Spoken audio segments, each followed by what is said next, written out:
Hey guys, how is it going?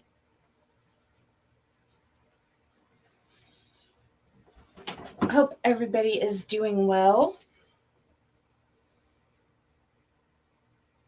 Hold on, let me pull up my.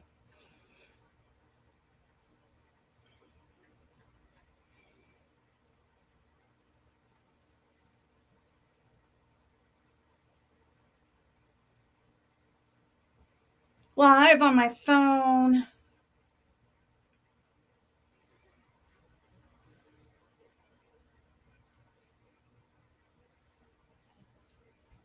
Okay. Maybe if I put that right here. And sorry about that. A few minutes late, not too bad. Less than 10 minutes, so.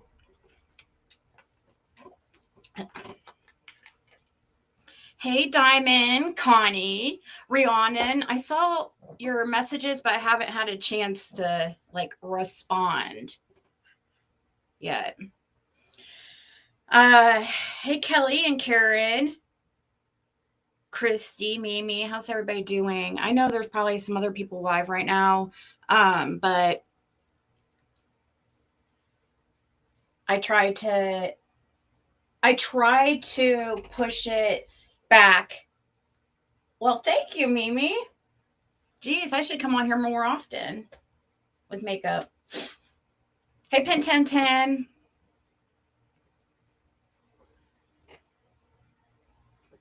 So, actually, what I wanted to watch was something that I actually heard from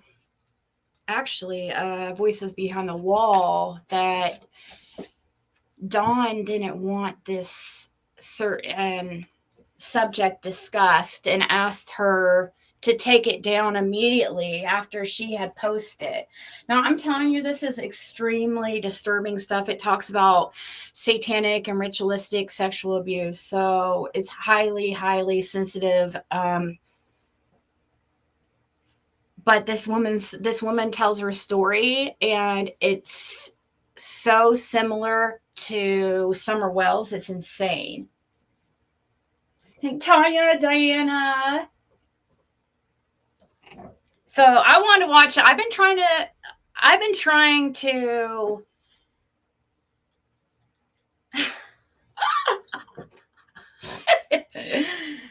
think I look like a pale snail. I've been thinking about whether I wanted to go over this or not, because it's pretty bad. But it's already on YouTube, so I'm guessing it's okay to be out there.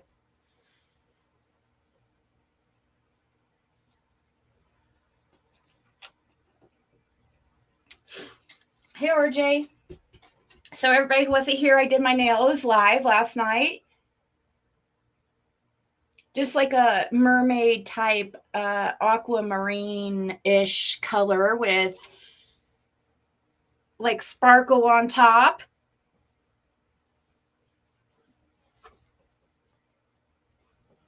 And I came prepared with my shirt. Just read the shirt. It tells it all. I don't give a rat's ass, okay? Just so you know in advance.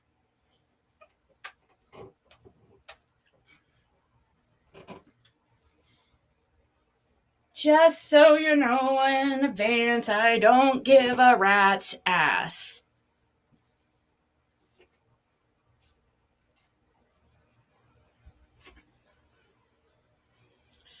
I'm very aware of the whispers and the talking.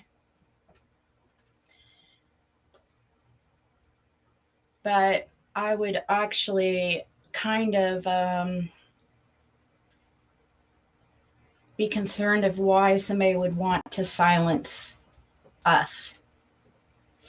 Let's see here. How do we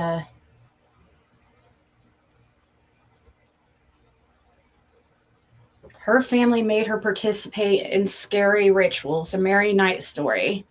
And so she helps other survivors. This is a very, very, very disturbing story. So it's a channel called Unfiltered Stories. It's definitely unfiltered. Hold on. 1 second. Let me fix some things because, yeah, everybody's wrench got taken. Hold on. When they hijacked my channel, which is funny. It wasn't hijacking my channel. I mean, they did that, but you guys, this is how I know it was YouTube related, directly tied to YouTube in the Summer Wells case. Because first of all, they hijacked, or they got into my Google account. Okay, so that's not like directly your YouTube. But you can get into your YouTube through your Google. Every time you make a YouTube account, you have to sign in through Google. That's what they accessed. And they went straight, a beeline for my YouTube. So it's very easy to see it was definitely an attack on my channel. And I think it should open people's eyes as to why somebody would be that worried about what we're talking about over here.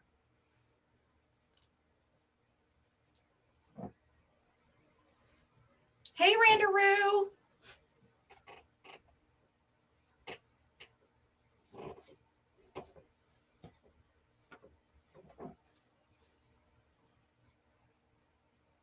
Oh, thank you, Blue Bella.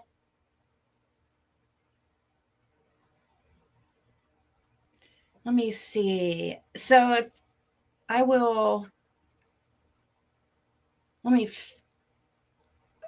over time, all the wrenches will get fixed and stuff.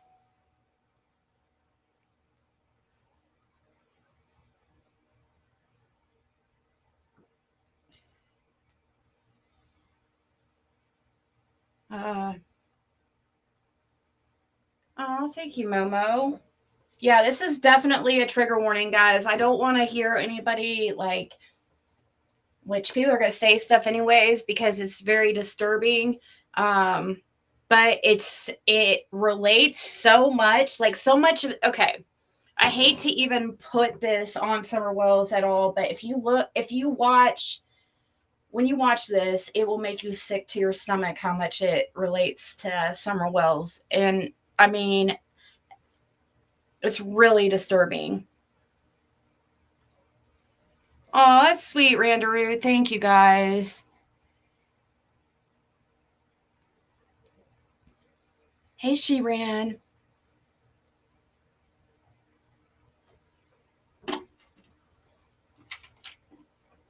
$111 in chat.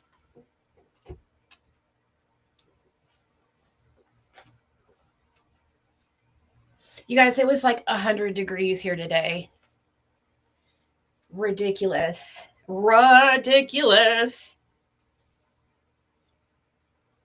Snatch.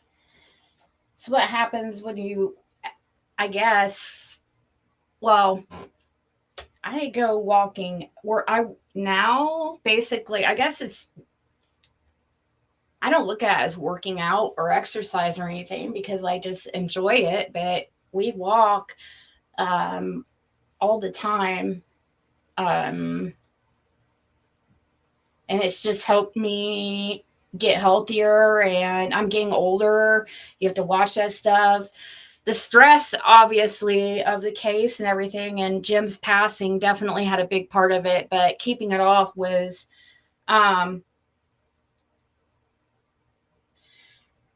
is because of I'm staying active. When I wasn't active at all, like hardly ever. I mean, there could be times where I wouldn't even go outside for like 2 weeks, like at a time. I'm not even joking.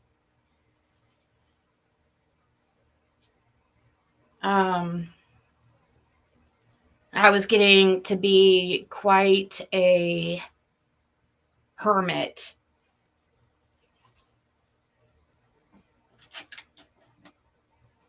This one's bad. This one's one of the worst, and she's extremely uh, honest and transparent with what she went through.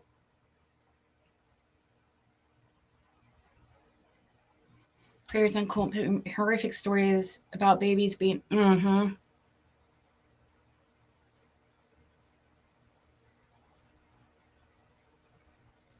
Oh yeah, the newlywed diet is what Rihanna called it.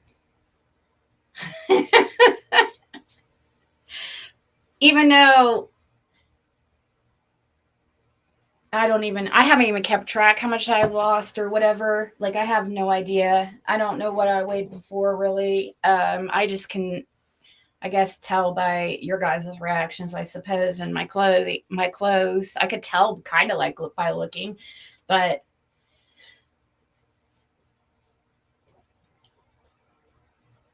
it's weird. I would have loved to be able to lose weight, when I've been so up and down my weight my whole life, though. And I did used to have like problems with like I want to eat and stuff like that. When I back when I cared what people thought about me, but now I don't freaking care. So it's quite funny how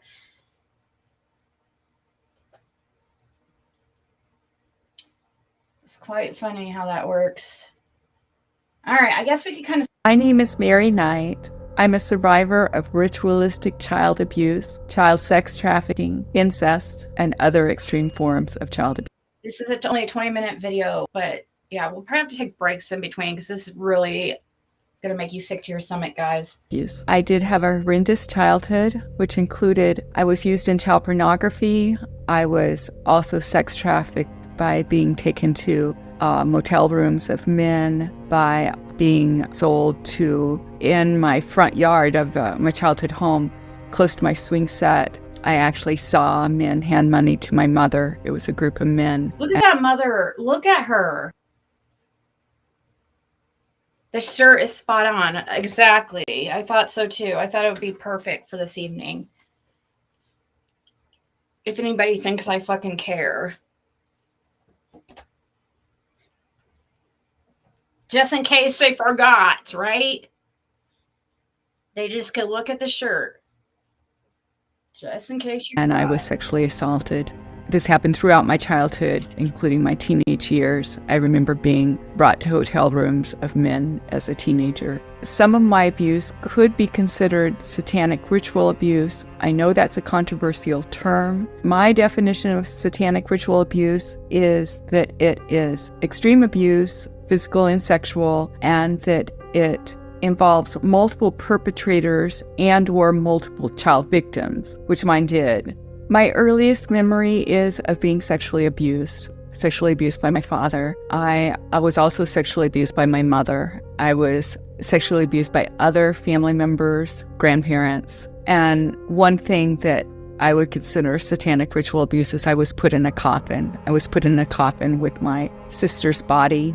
She died when she was 11. So what already, the coffin reference, we have that picture of Summer Wells that everybody, that it's kind of disturbing. They take a picture of, and let's see, Summer Wells, I don't know if I can find it.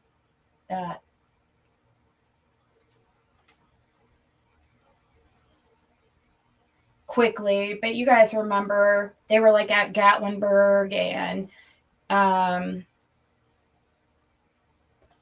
and they took a picture of Summer, and that was one that they shared. Also, this is they speak about their swing set and how she remembers her mother being handed money, one by one from these men. It's horrible. I mean, this is really freaking bad.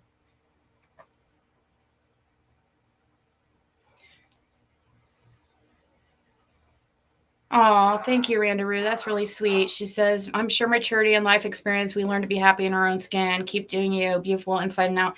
Yeah, you learn that you can't have it freaking all. You can't be the most beautiful, the most skinny, the most like the most intelligent, the most, you know, there's always going to be somebody.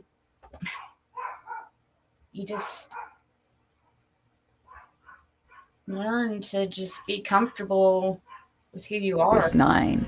What I remember about it is that even though her body had been mutilated, and I'd had to watch and participate in that, which I also would consider satanic abuse. When I was put in the coffin with her body, I was glad to get to be close to her. I knew, it was the last time I could be close to her, and I remember touching her hair. And one reason I know it's true is if I were writing a story, if I were making up a story about a child being put in a coffin, I would never think that the child would be happy to be close to the corpse. But I didn't consider it a corpse. I considered it my sister's body. And I liked to get to touch her hair one last time. My parents led a complete double life. And there's a picture of her parents right there. And wait till you guys hear the story of how this all happened. She'll explain the whole like sister situation and how her sister passed away, which supposedly was not due to abuse, but it was it was natural causes, like I think cancer or something. But you'll hear everything and how these people got away with it, how they were connected to like a church, and it was like only a select group of people in this church. It might not be all of them, but there was a group of misfits basically. So you'll even hear her say and be like, I'm not sure this certain person was involved or knew about it, or the owner of the, you'll see how these people go about doing this stuff. And they went to church 3 times a week. I was well dressed at school. There were no bruises where they would have been detected. I didn't remember my abuse except for while it was going on, so I couldn't report it to anyone because when it was going on, I was around abusers, and I didn't remember it otherwise, even as a child. Some people with recovered memories remembered their abuse up to a certain age. No, mine was just while I was being abused. I remembered it. Otherwise, I wasn't aware of it. That enabled me to make good grades because, I didn't think about my abuse when I was at school. I was always afraid of my parents, and I didn't know why, but I could never say I was afraid of my parents. So my sister died of cancer. She died of brain cancer. I know she died of the illness because I saw her in the hospital. My parents did not murder my sister. I know for sure my parents didn't murder my sister. What happened after she died, I think, is that the funeral home picked up her body, which is usual, pick up the body from the hospital. But what's unusual is they brought it to my childhood church. And in the middle of the night or in the very early hours of the morning, I was brought to my childhood church and outside, and that's where my sister's body was mutilated with a knife. The knife was placed in my hand, and God. So you see how that was kind of, they bought it. There was a group of them that did it in the middle of the night. So these people, think about it. It's even more, these people, I think it has something to do with the mocking of Christ too in the church, pretending like you're basically mocking. It's blasphemy of God, going in his church and like acting like you worship, but secretly you're there like just infecting the church with your evil. And the evil can, other evil people, they can sense that stuff, and they kind of like group together. I mean, look Look, even on this community, the type of people who support Don and Candace and stuff like that is all people who, I mean, when you look into their background, and it's like, wow, yep, I see why you're kind of like them. Hey, Cher. So this is, she explains, like in the middle of the night, they took her to the church. A group of them went to the church in the middle of the night before the funeral service. It sounds like it, how she explains it. So they had a closed casket funeral, and that way, obviously, you wouldn't be able to see the mutilation that was done to her sister's body. But all the satanic worshiping and the abuse and shit happened prior to the service, like in the morning before or so, or the days before, in the middle of the night. Abusers do that to make the child feel responsible for the abuse. That was a really hard memory for me, because I couldn't imagine, how did anyone get me to stab my sister with a knife, even though she was deceased? But when I finally remembered it, it was actually very simple. My father said, do it, and I did it. I knew that you had to do what my father said. And that really explains a lot of what they were able to do to me throughout my life. Was I was told to do it, mention that in the beginning. And I did. Cher, I hope that's okay. I did mention that you said that Dawn really gave you a hard time about going over this and was really on you about taking it down. I can see why, because he's sensitive about the church, but also a lot of this stuff matches. I don't know if the funeral home owner was in on it, but the employee definitely was. After the incident and before the funeral, I was made to have with the employee from the funeral home. I've tried to find out, like I found out. This is how these parents would freaking pay for, they would give favors through their children as like SA favors. It's oh my God, it's horrible, guys. This also, we might go into a little bit of what happened out there in, I think it was Arkansas, right? With that bunker of children.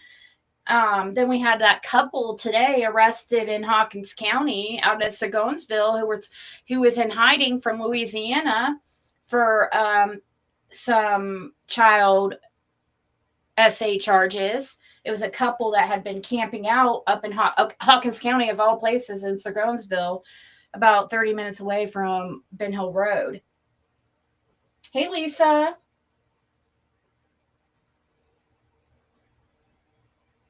Aw. Yeah, you know what? So there's Carrie.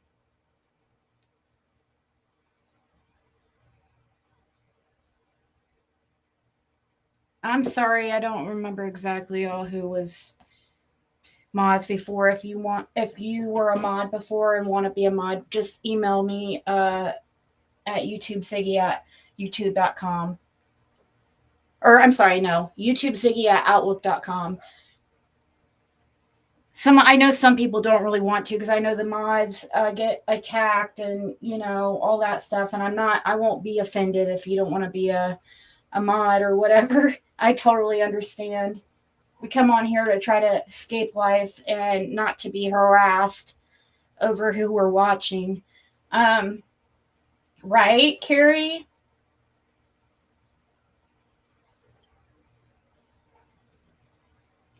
Thank you, Blue Eyes.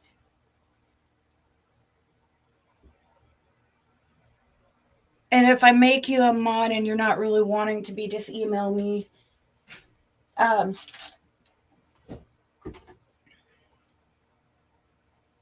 But yeah, David Dawson showed up. It's very interesting where he came out of nowhere a couple weeks before Summer went missing and became a member of the church. And even Robin, it introduced him a friend of the church and is like, oh, he's here to play his flute. And that was like middle of May of 2021. And then a couple weeks after she goes missing, he's, already gone from the church. So that's strange, but also at the same time, I don't know if I'd want to stay around the church either if I was in his situation, but it's weird that he showed up a couple weeks before and his background, where he come from, the funeral business connection and all that. Mount Carmel was the name of the Waco complex, was it? Well, we have a Mount Carmel Baptist Church in that area in Rogersville.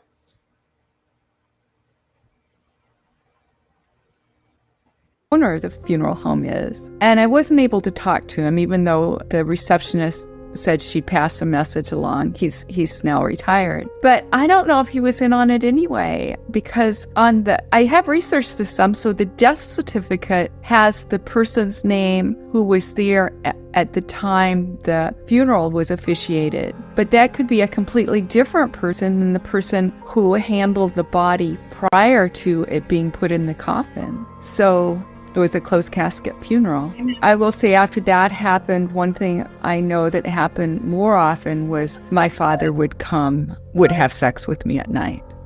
Another horrible memory, though, is because my sister and I were in the same room, is before she died, my father going to my sister's bed. I mean, both are just horrible. So one of the ways I was abused, and this is common in satanic ritual abuse, was by me being made to witness other children being abused. And one of the incidences that is without question satanic ritual abuse is I was told to bow down to Satan. Now, I didn't want to do that, but I was convinced that if I didn't do it, there was a baby there who would be killed. So I did it. And I remember regaining that memory. I remember God just saying to me, you didn't do anything wrong, Mary. You did nothing wrong. You did nothing wrong. And I know I didn't do anything wrong. And as an adult, if I were in a situation where a child's life was threatened, I would do absolutely anything to avoid the child being harmed. One thing that commonly happens. So main way they would abuse is through making her watch these acts, participating in these acts. What do you did he buy land from Don Wells? What, Dodson? I don't. David Dodson, I'm trying to remember where he was originally from. He might have been from, I don't want to guess. I know that's bad. Why do I want to think Texas, like that he lived for a while?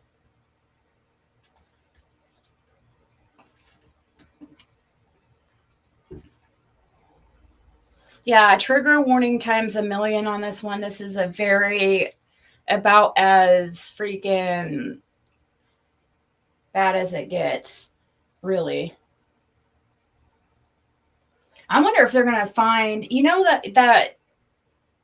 that one in Arkansas they just busted, they said the main guy was, like, I guess the leader or whatever, was part of some kind of gang. He was affiliated with like some kind of Latino gang that's like main form of income is trafficking children.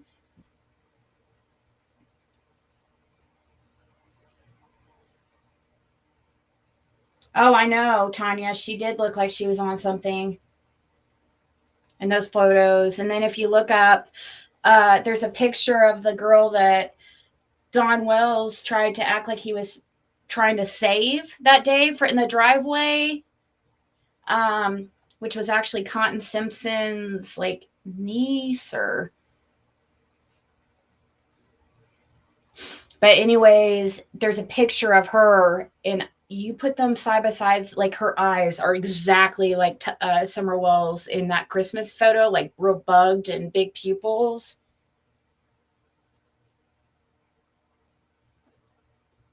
with satanic ritual abuse is that children are put in coffins. And what I know, I'd say this about satanic ritual abuse is we know it happens because there's so many survivors like myself. But when we start trying to speak out, we're made to appear crazy. And so most people are not willing to speak out about it. I know people who come to me and tell me, disclose to me who I'm on Facebook with them. They don't disclose to anyone else. One was a minister. She said she didn't think her church could handle it. And she did go public about incest, and she did go public about being a survivor of child sex trafficking. But she has not gone public about being a survivor of satanic ritual abuse. And so did anyone question that with my parents? Well, no, but there were people who knew about it. There were other people at my childhood church who knew about it. There were other people at my childhood church who did similar things. For example, I was sexually abused by multiple adults on church property because there were other church leaders, including my father. My parents were highly respected at church. Now, not everyone at the church abused children, but my parents weren't the only ones, so it was easy to hide. I don't know that there were multiple employees That's at exactly the how funeral they're home doing who it, were guys. There's a big group of these people, and there's a few in every, like, they're connected through some kind of group or something, all these people, when it comes to Summer Wells.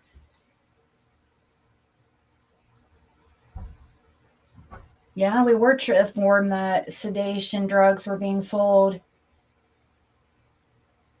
Hey, Julia. Warren Jeffs. Band wearing red. Yeah.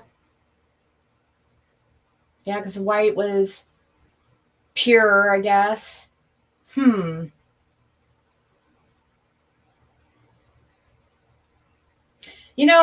It's, I should pull up one of my very first videos of talking about Jody, Sue, and Andy, and how immediately I just felt.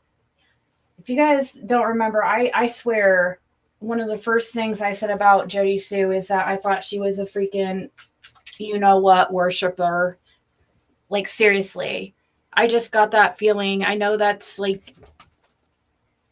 quite the accusation, but she's always, I found things to confirm that afterwards. So, I mean, she's always been proud of being, she called it atheist or whatever. I'm not saying anything's wrong with that, but I believe she's not just, I believe there is more to that. I'm not saying I don't care people's beliefs. But I do care about evil stuff. I don't want to be a part of anything like that or connected to anybody like that. Yeah, black magic. I don't dabble in any of that stuff or mess with other people's energy or anything. No. That is scary stuff. I feel like if that stuff's possible, if you can manipulate other people's energy, it always comes back. You always have to pay for that in some way. Hey, Sage.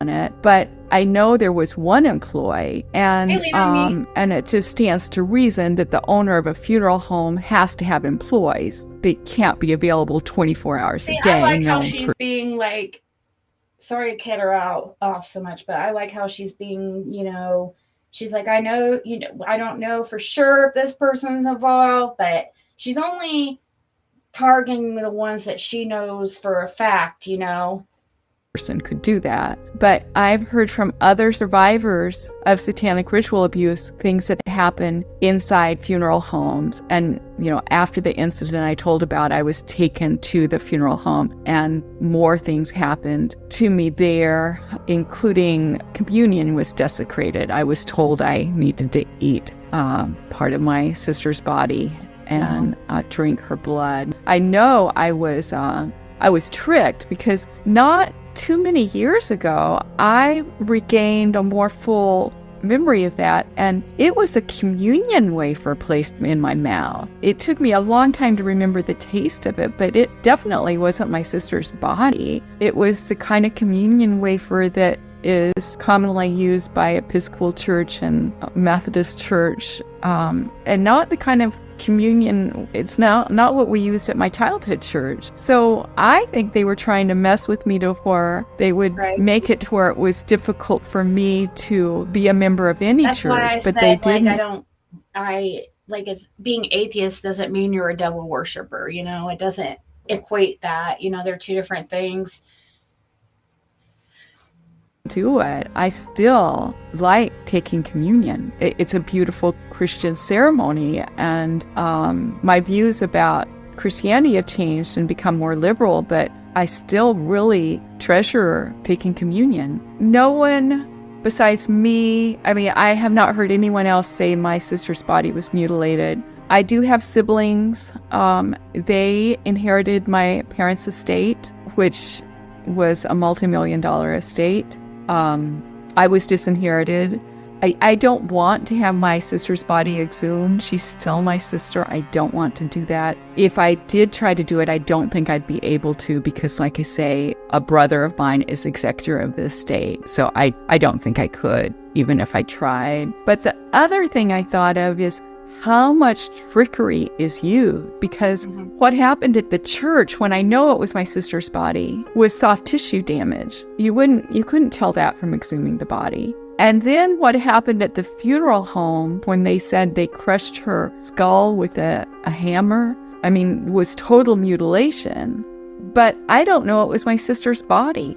If my husband was murdered today and they started doing all this torture of me and saying that this was my husband's skull that they were crushing with, I don't know that I think they could trick me today. I'm 67 years old. I think they could trick me today because I would be in such a emotional state of my, of what was happening to my husband's body that I think they could still trick me. So was it really her body or was it someone else's body? And this is what satanic ritual abuse survivors do. Sometimes they use an animal's body and say it's a person's body. And this is another incident I do want to talk about because I would say this is one of the ones that I would say was satanic ritual or could be considered satanic ritual. I do not know that my parents were worshiping Satan. I absolutely don't know that. They never said they worshiped Satan. They said they were Christians and they went to church 3 times a week. That's weird. Then, so others were trying to get her to, wow. So one of the guys at the funeral home was telling her to bow down to Satan, but she didn't ever, I'm guessing they would be worshiping Satan if they're telling her to freaking stab her own sister's body. That doesn't seem very Christian. Hey, Annie. Maybe you should maybe they should change the name, not you, but some folks are freaked out by it. What, the atheists? There were some things similar to what happened to Tyler Roan that come out in the trail. Yep. Really? Your friend was raised in the Warren Jeffs cult. Her husband is Jeff's nephew, but they left the group when they were 19. Wow.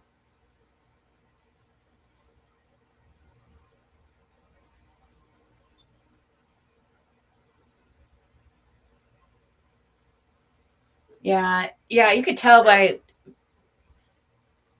that's some evil stuff too that Lori and Chad were into. But what they did was they said that they were using fetuses and, which I would have considered babies. I was 4 or 5 and I had to stand there while they sacrificed them on this, like an altar, and they were at the top of the hill. I was at the bottom of the hill.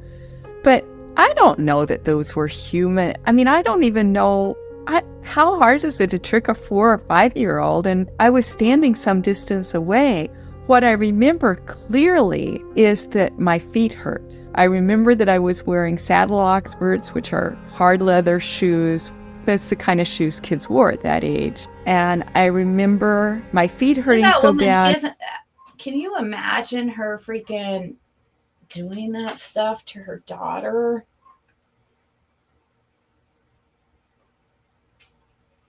I thought Robin was having a baby when Summer went missing. Where is it?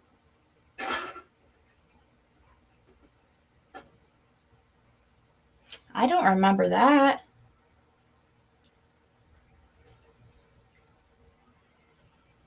Hey, Val. That I would try to stand different, and then I would stand on the side of my shoe and different things because it was so hard to stand for so long. Now, how long was I standing there? I don't know. I was 4 or 5 years old. It could have been 15 minutes. That could seem like a long time. They just use trickery so much, and then people report this happened to me and they're not believed. Well, yeah, that's why they trick you. I know I was raped once by someone wearing a police uniform. I really don't think it was a police officer, but that got me afraid of the police. And I didn't remember that until, wow. So they would trick the children, or like trick her into thinking a certain person was a police officer, or, a lot of times to scare her, they would tell her like something was a baby or a child, that they were sacrificing. But she wouldn't know at that age what if they were really sacrificing a child, really. Like, she claimed she was like they were up on an altar. That is so creepy.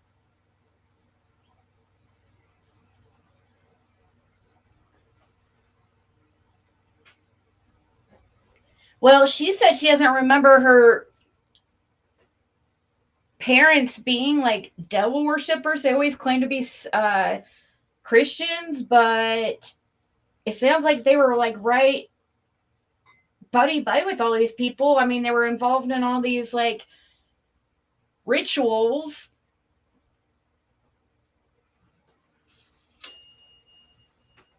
I started remembering abuse at age 37, but yeah, that's when I remembered. And I don't think I have been sexually assaulted ever by a police officer. And I'm now able to be less afraid. But I mean, I'd be afraid if I saw a police officer and I was going below the speed limit. I would still be afraid and I would slow down. So it wasn't a rational thing. My worst memory is the one of my sister's body being mutilated. But if I were going to tell you some of my other memories, you would be surprised they weren't my worst memories. So before that happened to me, one thing that happened, and I tell about it in my memoir, at age 6, men came to my house, to my childhood home, and my father took 8mm footage of it. My mother took the money from the men. I remember my mom being on the porch and being hand cash by each of the men. And then a rope was put around my neck, and the other end of the rope was tied to a tree. My sister and I had witnessed our kittens being killed by hanging. There's another reference to something that was similar to what we heard with Summer Wells.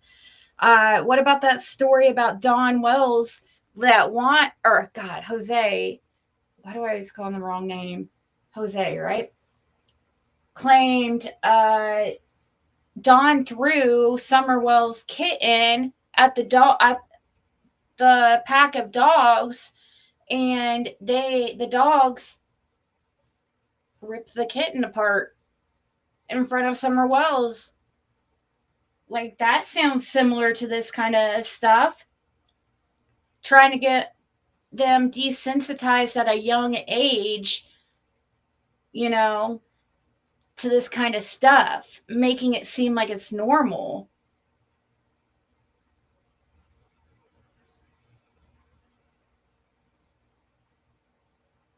I knew what happened if they dropped me, and each man abused me and then would hand me to the next man. And I remember I mean, I was really badly hurt. And I remember one of the men telling my dad, "You went too far, she's going to die." And I heard that. And I hoped I would die. I mean, but I looked over to my mother for comfort, and she just looked at me like I was an insect. I mean, she just looked at me like I was nothing. And that is when I wanted to die. It wasn't after the physical abuse. It was that emotional abuse that my mother just looked at me like I was nothing.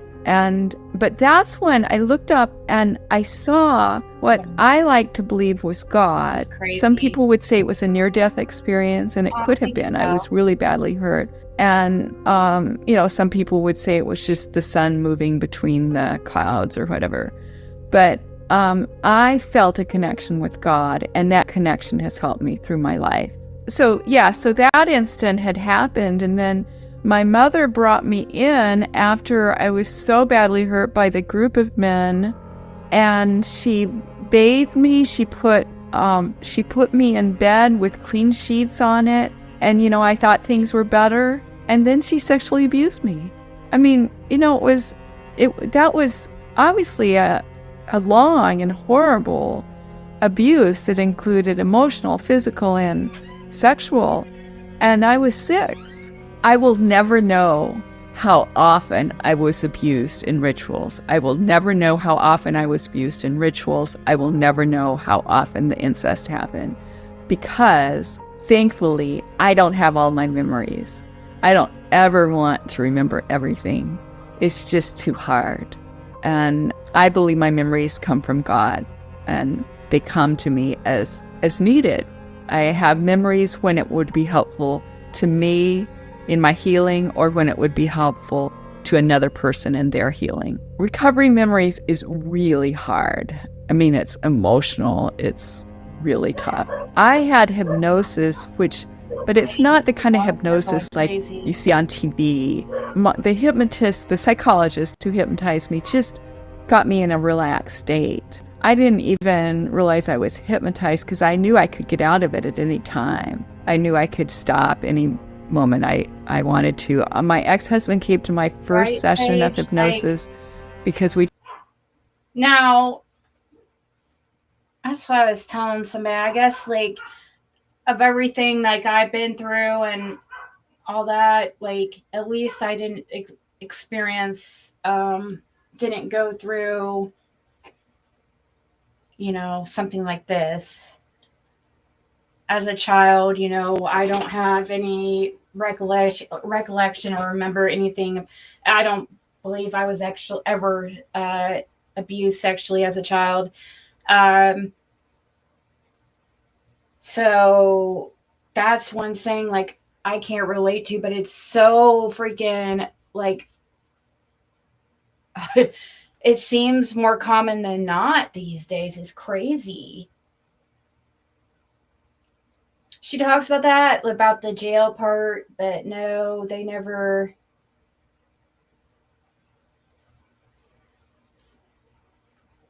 From my understanding.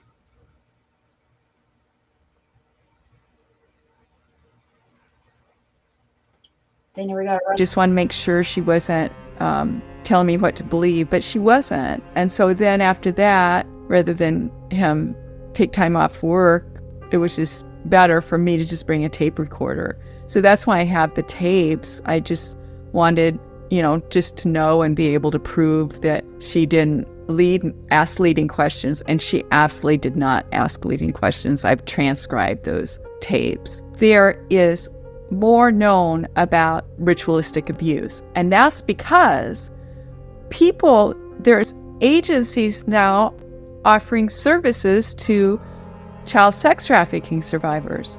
I didn't know I was a child sex trafficking survivor. I knew my father took pornography of me, but I didn't know that counted as child sex trafficking because he was my father. I didn't learn that I was a survivor of child sex trafficking until after I had done all the filming for my Am I Crazy? My Journey to Determine If My Memories Are True, and I was looking for a fiscal sponsor. Someone suggested a sex trafficking organization. And I'm like, yeah, but I'm not a survivor. And I know so many other survivors of child sex trafficking who did not realize, and adults who were trafficked, like by their boyfriend, who didn't realize it was trafficking. So yeah, I think that people think when, like, you have to be actually taken somewhere. I don't know, trafficking, I guess, because the traffic word, or, but really, you don't have to leave your house. I mean, you could be trafficked from home.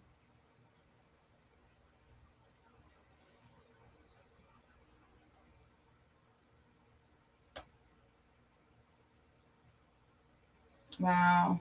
Can't imagine. now that that's being recognized, there is a percentage of child sex trafficking survivors who are also survivors of ritualistic abuse. I had things happen once I was like older. I'm trying to think, but I don't think it was like when I mean, I never went through child SA though. You know, I don't remember, I didn't have any. I did have some weird things happen, like when I got older, like high school age, that was kind of weird. And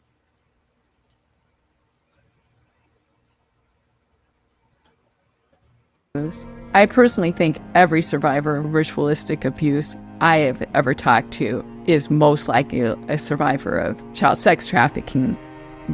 They were sold, the money probably exchanged hands, or something of value. And the something of value may have been access to other, child victims. I mean, my parents would trade with other people and things like that. So that's still child sex trafficking, is whenever anything of value is exchanged for the child's innocence. So I was contacted by a sex trafficking organization, and they said, when they know I'm a survivor, and they know I am willing to, I'm also a professional, I'm a licensed independent clinical social worker, I can do training. So they asked me to do training because they are getting so many of their clients report ritualistic abuse. I mean, it's being so common. And one thing they wanted to know, a really good agency, one thing they want to know is, should we put this on our initial intake form? And I said, I don't think so, because they're not going to tell you right away anyway. People aren't going to say that until they know that they'll be believed. We're so, in the media, in so many ways, we're disbelieved. And so I think it's good that, they come in as child sex trafficking survivors, and then they get services, and then they're willing to disclose. So I really want to be a voice about the satanic ritual abuse.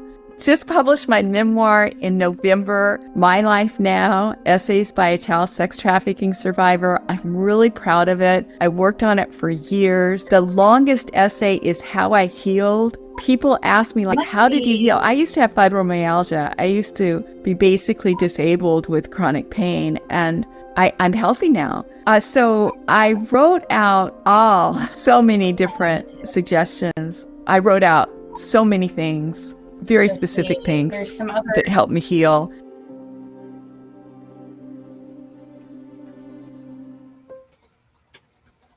There's more to her. I know that there's more to her story because, let me see here.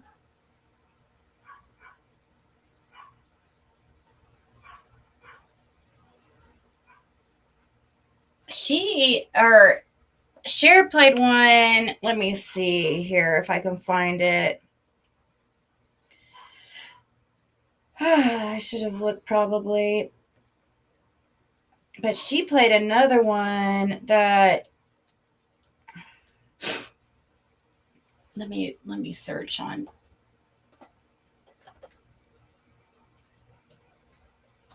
Let's see if I can search by searching Mary Knight, her name.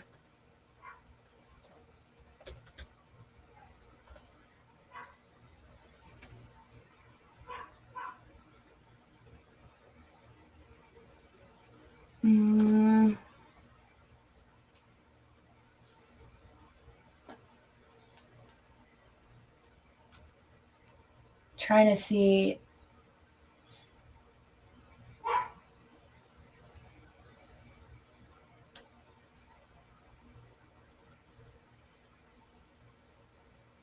Oh, this one might be good.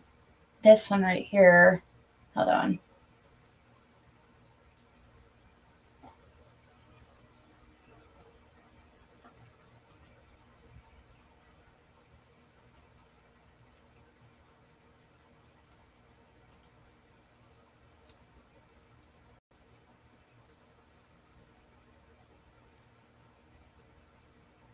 This film is not suitable for children. Oh, she It did a whole contains verbal film. descriptions Holy of extreme crap. cruelty, including ritualistic abuse, She did a body whole mutilation, child pornography, freaking and incest. And I think it was the man's hand go up the man's hand, see shirt. I think it was my dad. I think it was my dad.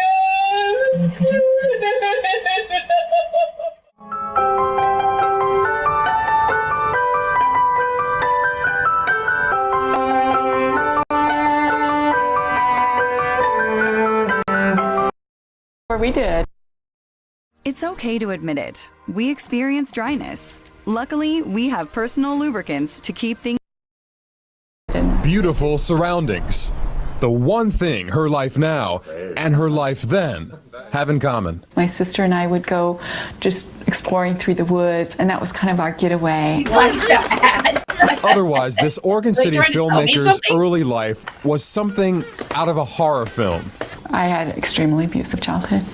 I was prostituted as a child.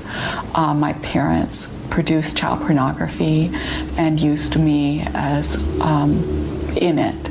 Mary Knight didn't even remember that abuse until she was in her 30s. That's crazy. Lena. What was your first reaction to finding It out? sounds I like was doing this woman. project? I thought, who the heck is she that would do something like this? Did it make you not trust Yeah, him? this It is the one where she did. talked to the mother. Because I thought, well, what if you'd already made your decision that what you'd recovered were false memories? So I thought you were a false memory person, and I was very, very careful about you. Just in simple terms, what do you think recovered memory is? Recovered memory is a child undergoes trauma. They're at risk if they tell anyone. So they must find a way to forget. And then I found out he was doing a conference in Portland. What does it mean, the body keeps score? We are our bodies. Our head is only 1/7 of our whole organism, and our frontal lobe, where we have any thoughts, is only 1/4 of that. That email and said, "This is Eleanor's daughter, and she's a survivor." I'm Yeah. like, wow. I think it's pretty courageous of her after so many years. Oh, Let's see, what else? This one's the same length. Trying to find the one that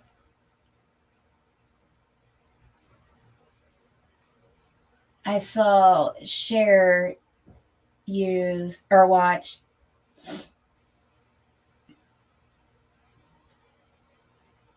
Might be this one. No.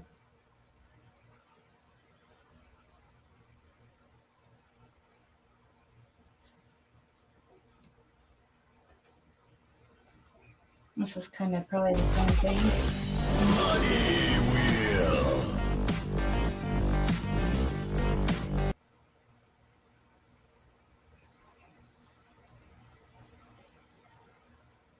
Places where I was sex trafficked as a child. This is a partial list. Number 1, inside my childhood home.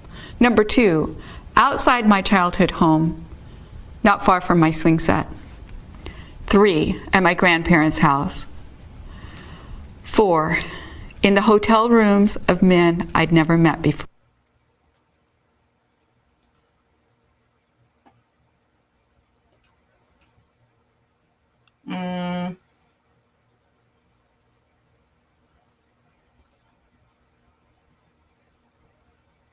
Places where I was sex trafficked as a child. Heck happened. This is a partial list.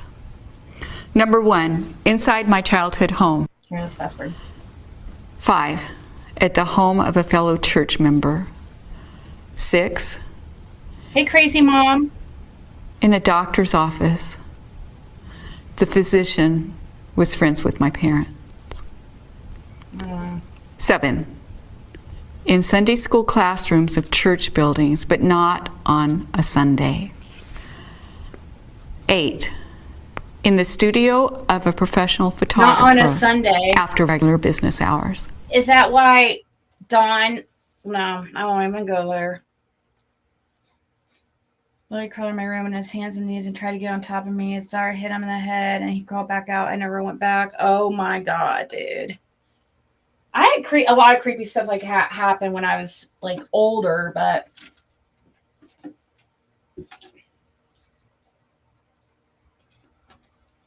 9, in the basement of a funeral home.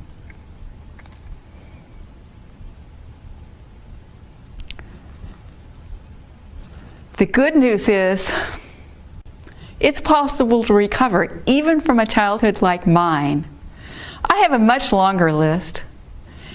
It's my How I Healed list. My How I Healed list is available free on my website, maryknightproductions.com. let's go back over here.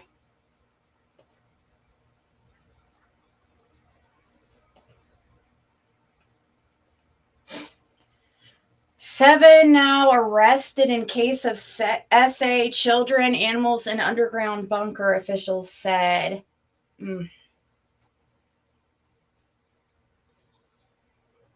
Multiple people are facing charges after they allegedly essayed children in an underground bunker in Alabama. Oh, this is Alabama.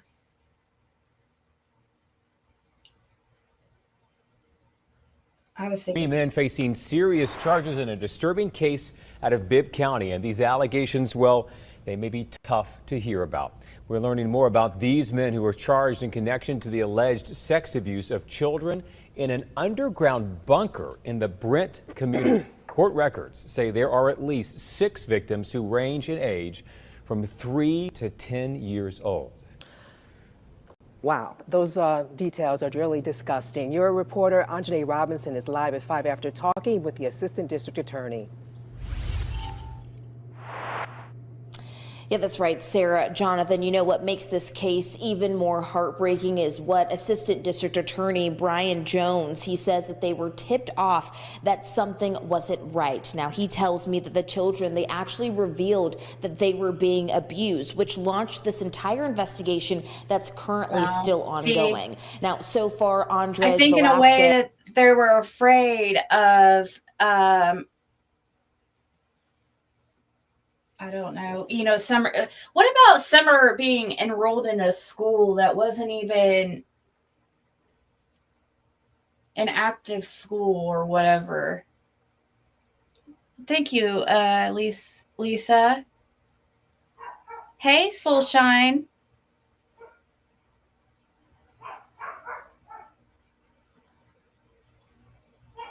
One time I was a stranger trying to crawl on my window. He had one leg in.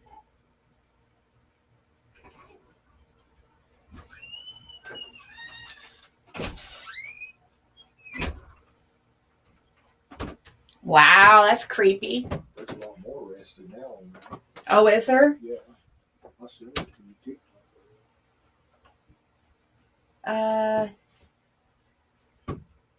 And there's one that ain't arrested yet. They ain't released. How many have they arrested? Huh? How many have they arrested? I think this is a 7. Yeah, this is 7. I think it's all of them so far. Dalton Terrell and William McElroy. They are charged in this case with 20 to 22 charges each, including rape, sodomy, kidnapping, and human trafficking. Now, Jones says that the children were drugged and taken to a storm shelter in Brent, used as a bunker where the abuse allegedly took place. Now, this video here on your screen right now, this is the neighborhood where one of the suspects lived. This is not where the bunker was located, but the suspects are accused of paying to sexually abuse these children. Jones says investigators expect more victims to come forward and more arrests are likely. Now, the children are now in DHR custody, and DA Jones also confirmed a fourth person has been indicted in connection to this case. His name not currently being released at this time, as authorities are still searching for him. Well, it's just unimaginable that someone could do this to a child. That's crazy, Rhiannon. You know, children are defenseless and they depend on adults to take care of them and protect them. And then when adults do these type of things to them, it's just really horrific. It's Alabama. Just a horrible situation out of Bibb County here. Now, DA Jones, he does tell me that, you know, any of these suspects who are convicted of a crime involving a child 6 years or younger, Alabama law does require mandatory minimum sentence of life in prison without the possibility of parole. Oh my gosh. The DA said unimaginable. Oh my gosh, that'd be amazing. Wow. Tennessee needs to freaking. I know that some people think, you know, Summerwell's age has a big part of like why she came up missing when she did. Going to school and stuff, and she'd be getting around teachers and.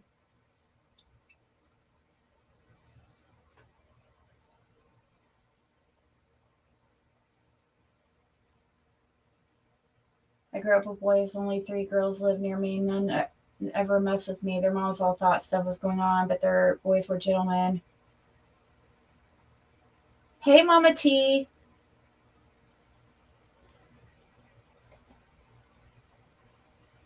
Oh, and just heartbreaking. Anjanae, you did have a chance to talk to a neighbor about this. So what was their reaction?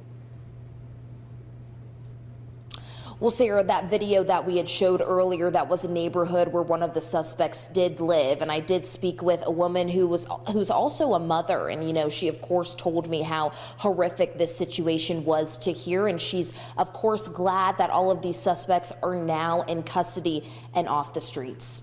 Your reporter in Bibb County, Anjanae Robinson, WBRC 6 News, on your side. Stream better. Here's the 7 arrested. This guy right here, the one that's kind of smirking, like he's I don't know, thinks it's cool or something. He's the leader. We've even got 2 women here that's been arrested and charged with sex crimes on children. There is a few people with a last name Terrell. So let's see. We got Ricky Terrell. Ricky Terrell's the top left. Sarah Terrell right here. And Andres Trejo Velasquez right here, who is the gang member, I guess, of some kind of like organization that traffic children. It's like the main thing they do, I guess. Then this woman right here is Rebecca Brewer. She did make I did see a comment, or that she said when she was going into the courthouse, said that she didn't do it and she loves her kids, her babies is what she said. This dude, William McElroy Chase, Timothy St. John, and Dalton Terrell. So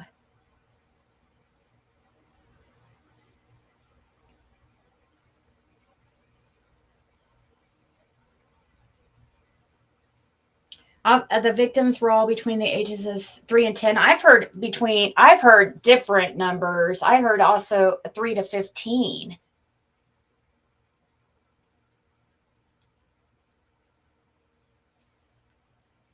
To Chris Proudfoot? Which one?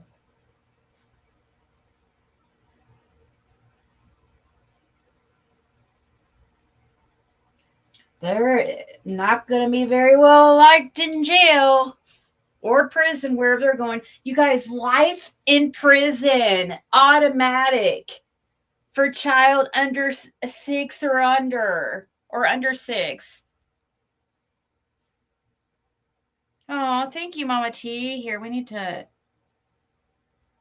remember all my mods were deleted, so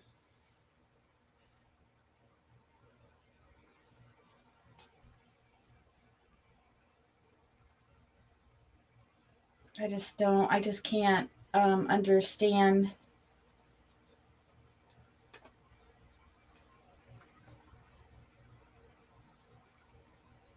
This one's 8 hours ago. So there was also the Hawkins County arrest couple, Louisiana.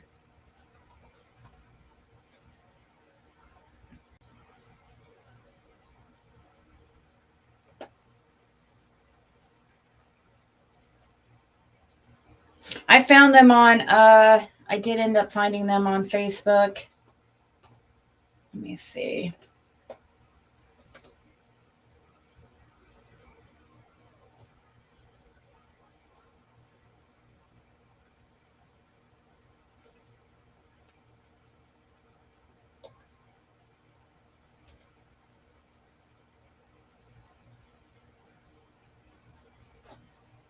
Internet's going really slow. The thrill of the hunt, the discovery of something unique, finding that right, Rachel, at a great price. Cart Treasure Chest has something for everyone. Crazy Mom should have a wrench. Bargains for you. Cart Treasure Chest, Lake Charles and Moss Bluff. Are you able to mod him? Couple's year-long run from the law ends in Tennessee. Good afternoon, I'm Morgan Babineau. The couple is wanted in southwest Louisiana on child sex charges. The search for 39-year-old Tabitha Robinson and 40-year-old Marvin Clement Jr. ended Tuesday in Hawkins County, Tennessee.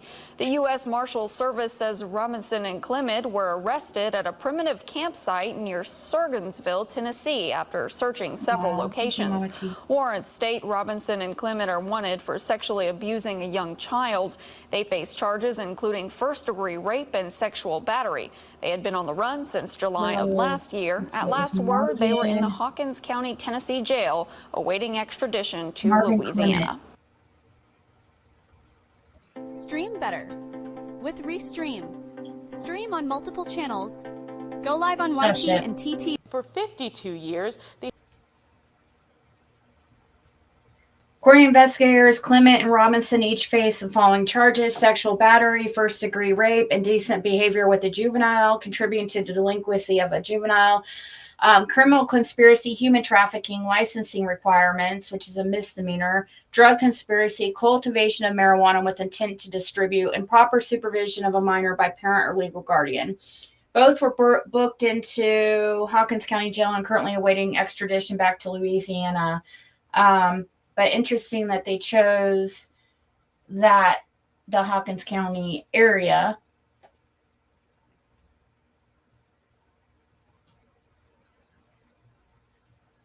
This is the couple. If you message me on Facebook, it might pop up, just so you know.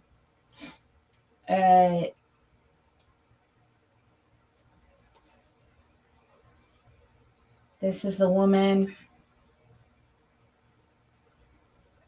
Somebody's already clipped the article here about an Oakdale couple accused of sexually abusing a young child in Louisiana has been arrested in Tennessee, nearly a year on the run, according to authorities. According to U.S. Marshals, Tabitha Robinson and Marvin Clement were wanted by the state of Louisiana since July 31st, 2024. But on July 22nd, 2025, Louisiana authorities told Marshal Service that Robinson and Clement were in the Hawkins County, Tennessee area. Wow. And you look at these, I was looking earlier, I didn't look to,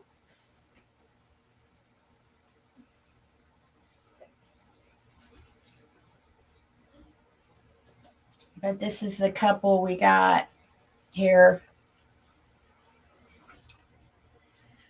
who were out camping out, I guess, in Hawkins County, hiding out. Interesting that they are hiding in Hawkins County, of all places. I see children here, and I hate to think what could have possibly been going on. Oops, I didn't mean to do that. But it looks like they went on the run July. Let's see, it says in July of 2024 is when they started going on the run. So, look, that's when they stopped posting too. July 26, 2024. In the article, it says they have been at large since July 31st of 2024.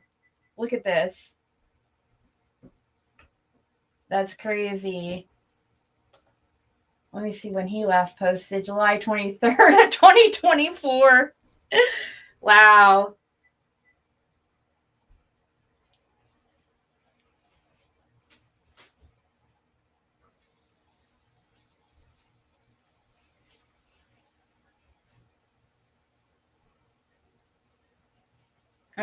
That's crazy because Don Wells is a big time Trump fan. That doesn't, I'm not saying that means anything, but here's some more pictures of these characters. I wouldn't want to be on this guy's page after what he's being accused of.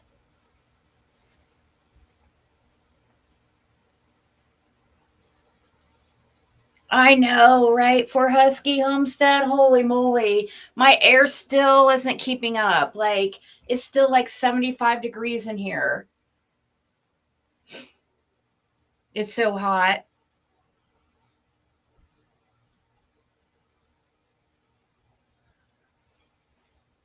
They probably met up with Dawn. I even wonder this group that got arrested out in what was it, Alabama? I keep mixing it with our Arkansas. I wonder if it's because they said that they're going to have a lot more arrests and all that. It makes me wonder, a lot of these like people are all connected. Yes, that was crazy. Hold on.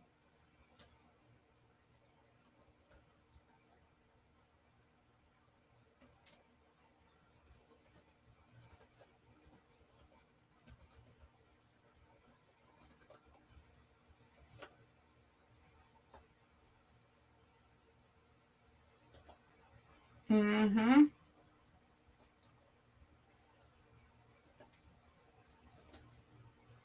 That definitely was another interesting situation. 21 children moved from California home amid abuse investigation and claims of surrogate mothers being misled. They're living in this nice mansion in California.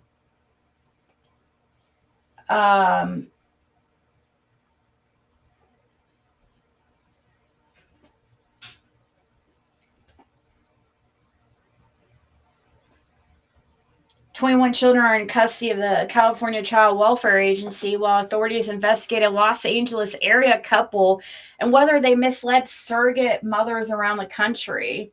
15 children were removed from the couple's opulent home in Arcadia after an abuse allegation in May. And hold on, mother.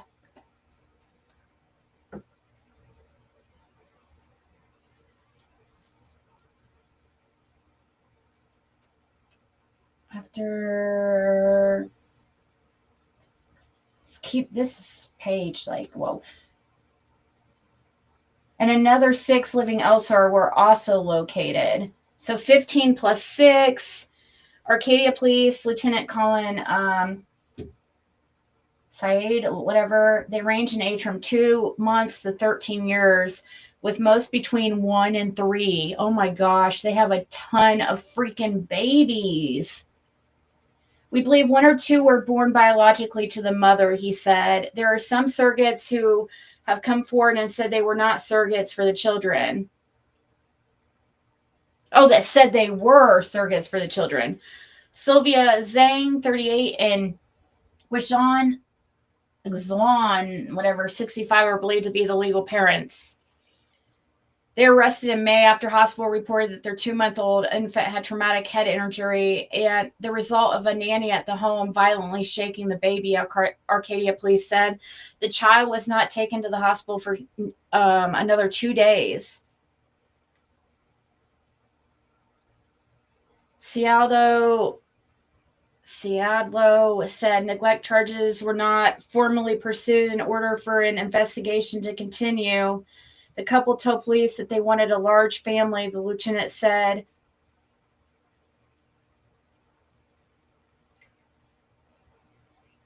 Zhang produced what appeared to be a legitimate birth certificates, including some from outside California, that list her as a mother of the children. Cialdo says he said the FBI is also part of the investigation. A spokesperson declined to comment when reached Wednesday by the Associated Press. I'm not familiar with how surrogacy law works. We need to do a much deeper dive. The TV stations in LA quoted women who said they were surrogate mothers for the couple, but that they didn't realize so many other surrogates were also involved. Yeah, that was freaking weird. And there's a lot of people that would love to, that are, desperately trying to have just one child.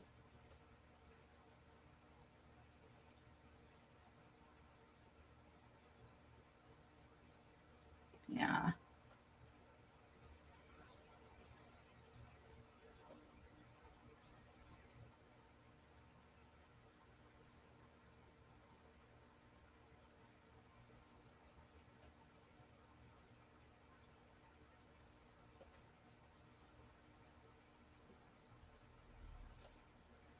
Clement RV. Check us out on Facebook at Clement RV. Marvin Repair. Home repair and maintenance.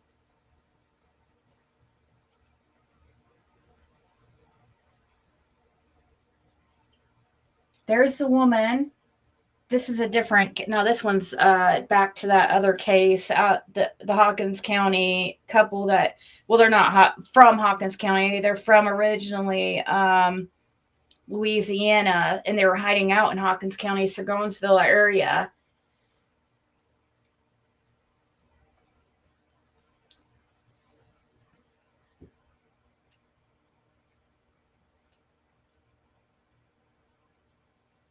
Some kids were housed at a friend's house. I always do that with my 21 kids, right? There's something going on. Do you see that dad? He's really old. They'd be having that many kids. Yeah, 38 and 65. 27-year age difference. Not that I can talk. I was with somebody who was almost 20 years older than me, so. But I did notice that.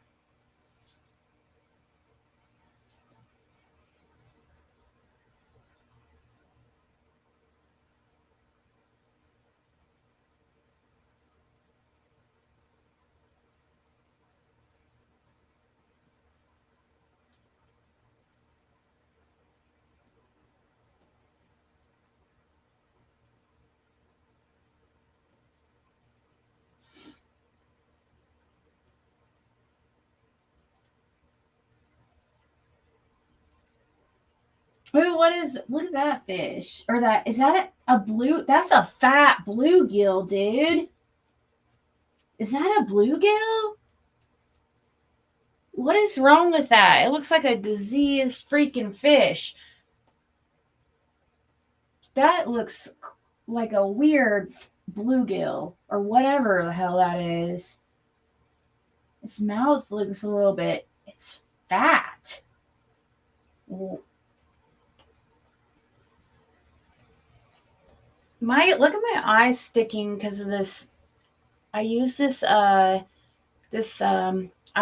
It's actually lash glue, 2-in-1, but it kind of like occasionally sticks to your eyelids. I have a doctor who has a 5 and 3-year-old. He's 64, married a younger wife, and she really wanted a family. I told him just enjoy them. I know he's a good father. He might see them graduate. Yeah. My ex-husband was 21 years older. What was I thinking? My daughter was with it. Yeah. Yeah, I didn't have 21 kids, that's for sure.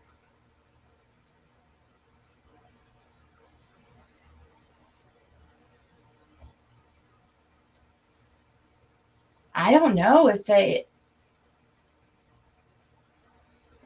were using, if he was actually the biological father, or if they were using somebody else's, like, seed, if you know what I mean. A perch. Bro, what kind of fish is that? Why does it freaking look like that? Why does it look fat and chubby and puffy?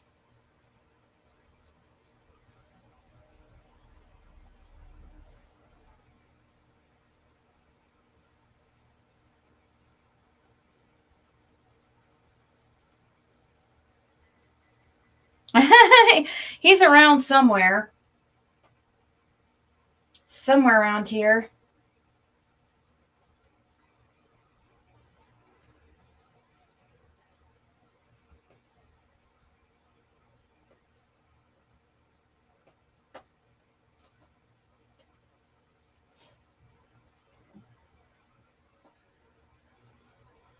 Oh, holy, that's a lot of bugs.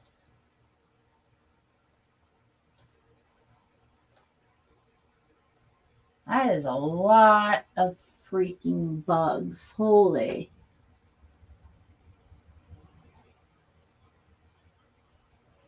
Anyways, guys, I just wanted to come on for a little bit and hang out with you guys. Why is this?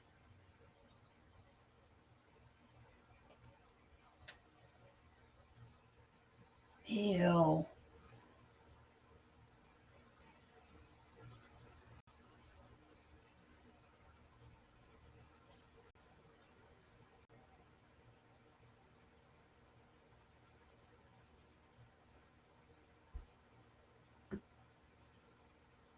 I wonder who they knew in Hawkins County.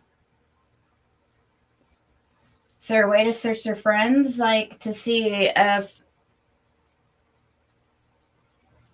I don't know if there's a way to search all the ones in Tennessee. Let me see if it.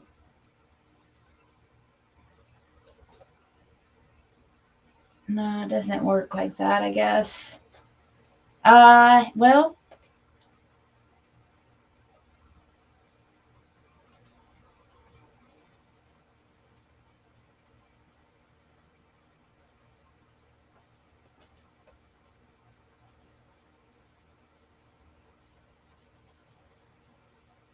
Now that bug, all those bugs got me itchy, dude. All those freaking mosquitoes on that, whatever that, on his truck. I'm seeing if we see any people from Tennessee area.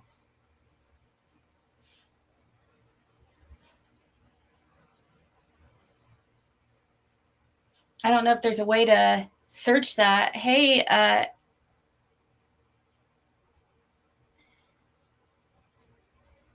Jessica, let's see.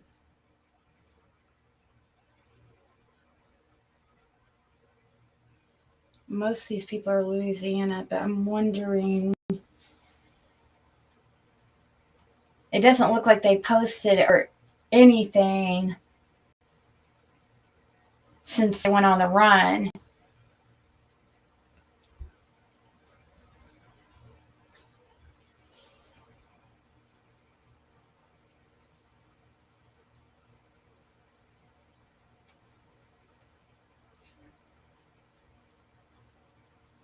Wonder what made them choose Hawkins County of all places.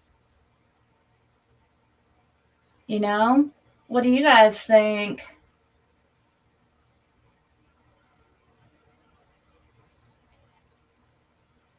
Tell me if you see anybody that looks. I'm just trying to look out for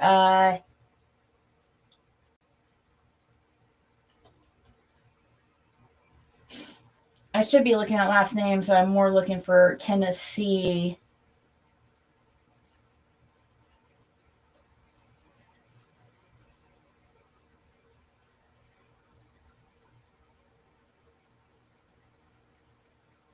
Yes, that was a cute photo. But he's still a weirdo.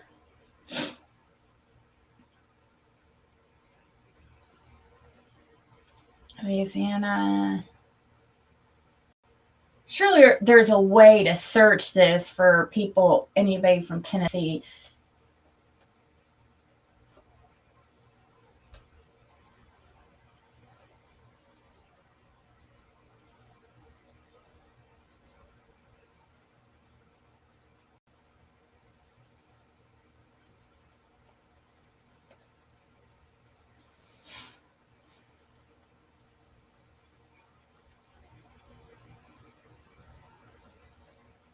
Texas, Louisiana.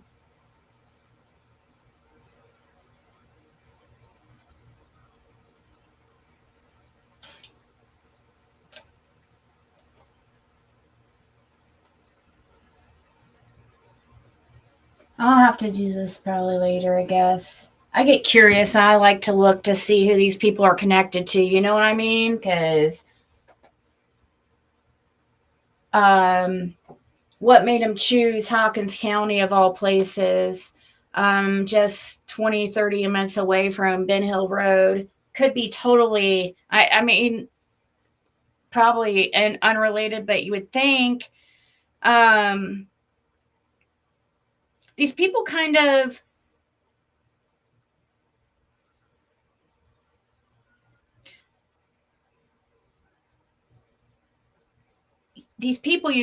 they kind of congregate and they are, connect. I was kind of sorry, I got distracted by this post that Brian Enton posted a few hours ago. It was about Brian Koberger. It says, and after her bombshell victim impact statement, Olivia Gonzalez shares what it was like locking eyes with Brian Koberger.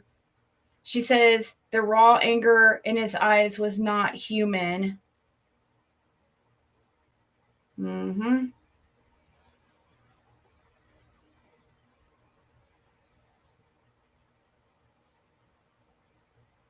He probably, in a way, liked seeing people upset and stuff. Evil people like seeing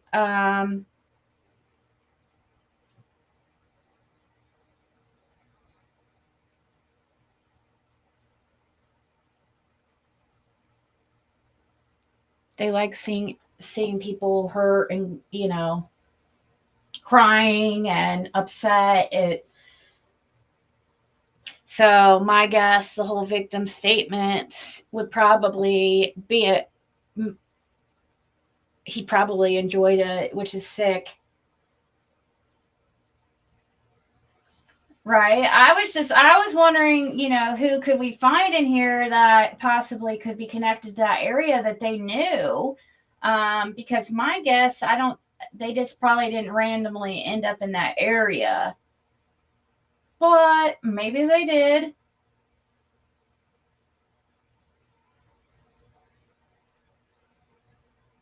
They do. I mean, it looks like a lot of the people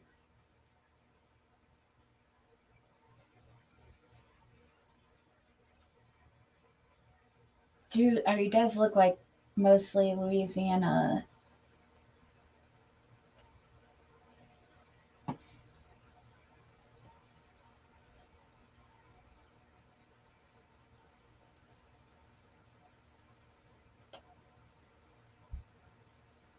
Broussard.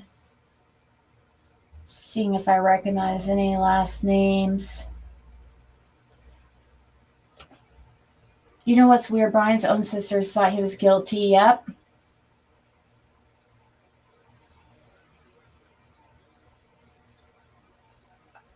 They can find these years, but not the red truck in Summers' case.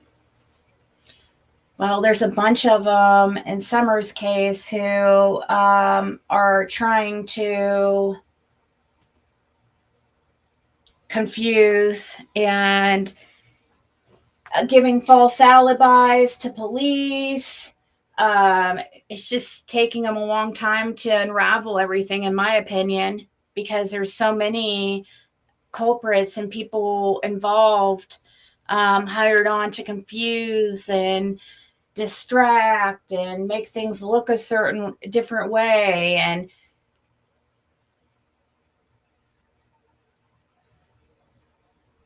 really, Kaylee's face was unrecognizable.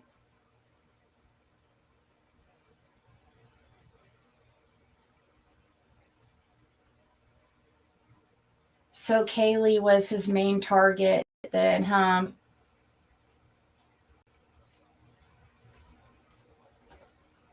She's, let me see if she's the one that I thought.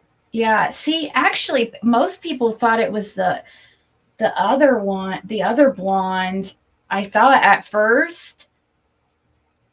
But it was actually Kaylee, right? That he was most fixated on.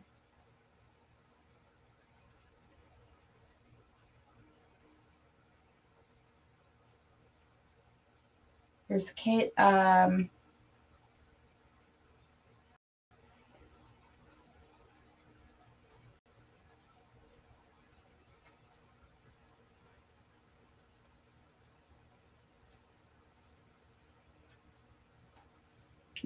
it's Maddie. I think a lot of people thought it was Maddie. But I shared something on my TikTok I found of TikTok of his that got taken down. Like, I found it really early on.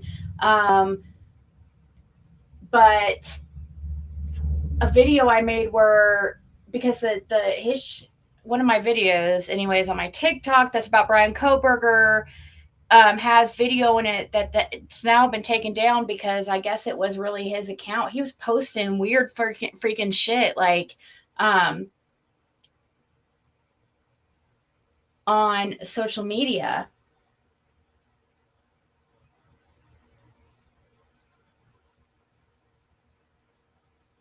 Oh, Xana had defense wounds.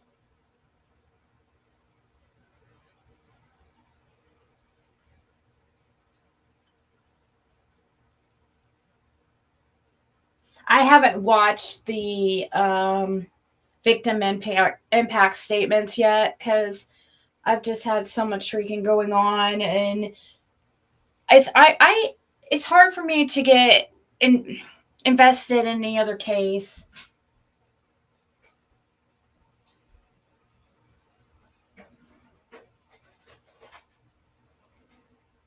Okay, it was worse because she fought him. Supposedly he didn't have a target and wasn't stalking them. So it was just like some kind of random thing or what?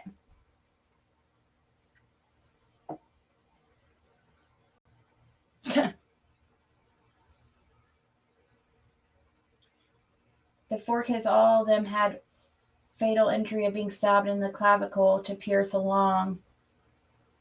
All of them had a punctured lung. Wow.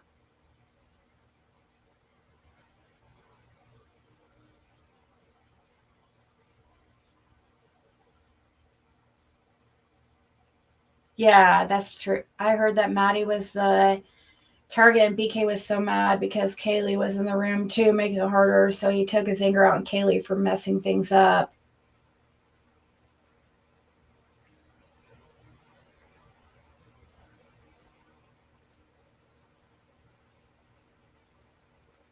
Seeing his step uncle or stepdad, he was straight up pissed. I don't know how these people were able to hold themselves back, you know? The emotion of, well, I suppose though too, they've had years to handle all this and to let it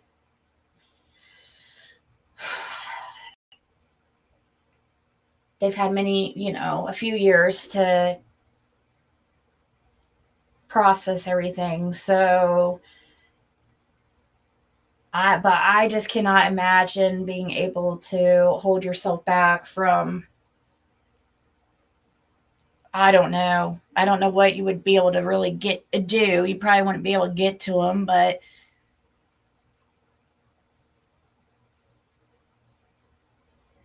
I don't get either. They said he had driving over by their house like 20 times prior to that night.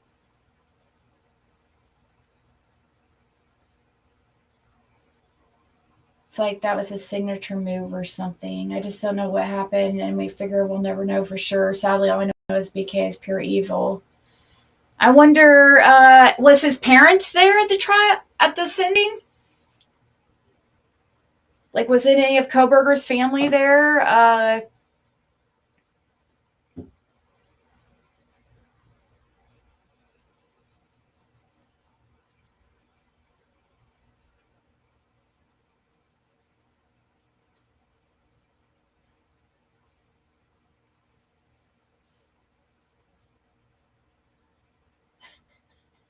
I would have just cut a charge. I hate violence, but I have no criminal record, right? I love listening to her posts about her. She was so funny and gorgeous, too.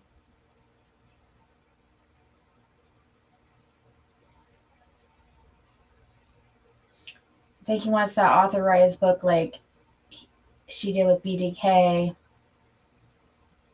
Mom and sister was.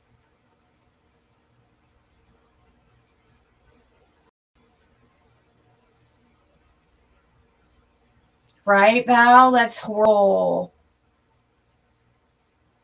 If he went for Maddie first, and KG probably woke up and fought back.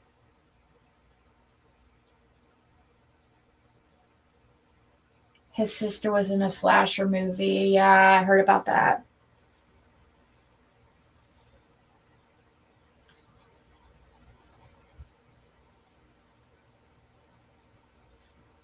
I would have probably spoke if I were like related to somebody like that. I would have freaking been up there apologizing that my family member, and that it doesn't. I would feel so horrible just being connected to that person, Not that it's their faults or anything.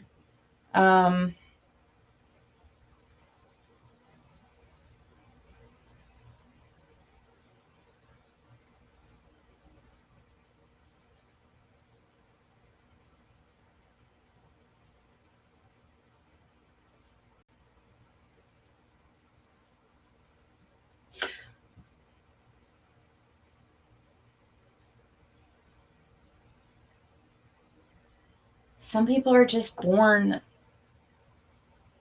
with something wrong with them.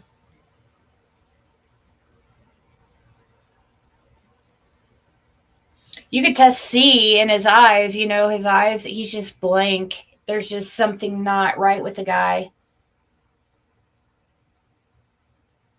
It was so crazy how Reverend Donna was so on point with her reading in the Idaho 4. Yeah, and her reading on Summer Wells was somewhat similar to the type of stuff we were watching earlier today. So, I mean, take that how you would like, but it's really sad and disturbing. And all these people being buddy with like these people, you know, how are they gonna, I just don't see how they're going to defend their support of people like Andy B and the parents. Like, how are they going to support, or how are they going to explain themselves? They're just gonna freaking cower away and hide, or what? When it comes out and the horrible things that happen to Summer, like, oh my gosh, I do not want to be on that side at all. Like, I do not want to support anything like that.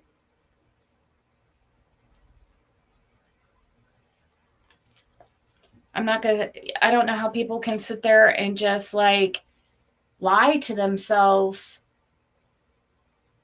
about what's right in front of them. You know, how can you sit there and trick your mind to not remembering certain things that we've learned in this case?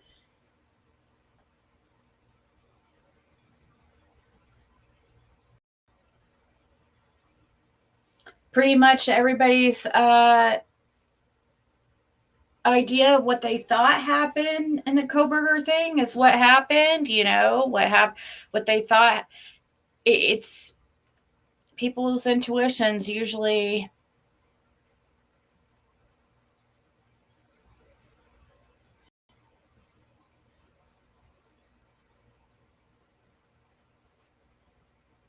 The first thing, like the main there, I guess there's a couple. Obviously, there's some kind of weird ring involved here with Summer Wells, at the very least.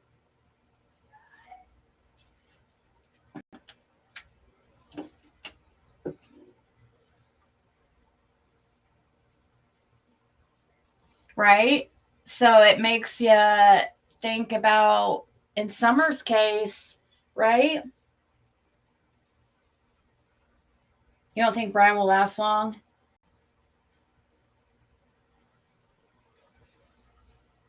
I'm sure there'll be some kind of.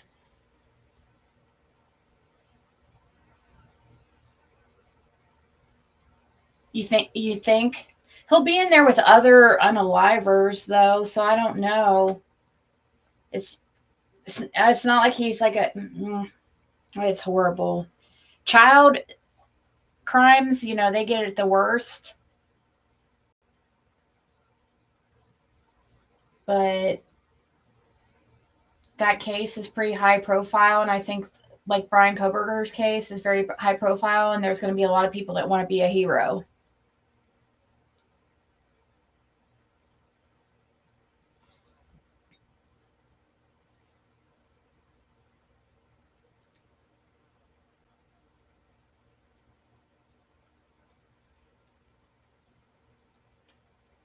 Wife to Bubba.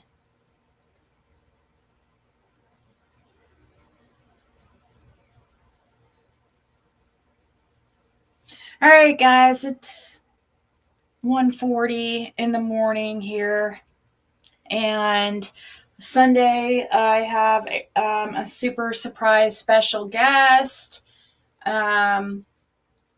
It should be pretty fun, I think. So hopefully I hope to see you guys there. And sometime AG.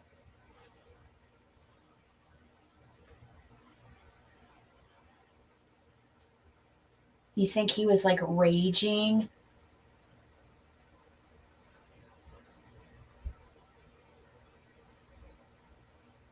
You think a group will try to recruit him?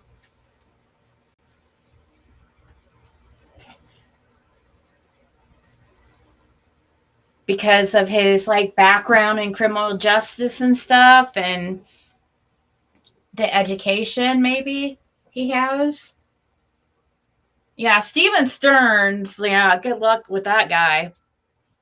That guy is not gonna last long for sure.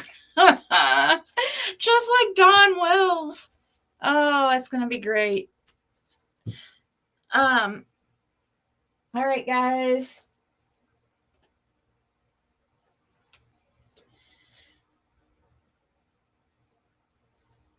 Everybody have a